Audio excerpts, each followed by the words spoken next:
Taliye. NLP eğitimini aslında yıllardır almak istediğim bir eğitimdi. Ama adından dolayı böyle çok karmaşık geliyordu bana. Korkutuyordu açıkçası.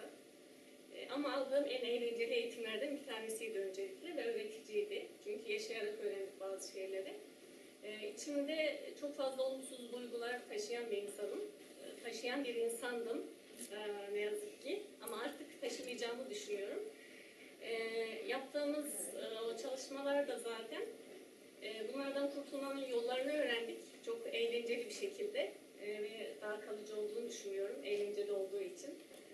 Aslında söyleyecek çok şey var ama şu an için bu kadar. Geldiğim için çok mutluyum. Sizlere çok teşekkür ediyorum. Arkadaşlarıma çok teşekkür ediyorum. Çünkü gerçekten herkesle enerjim çok uyuştu bu defa. Dolayısıyla da kendimi daha rahat ifade edebildim ya da edebilirim artık bundan sonra. Teşekkür ediyorum hepinize.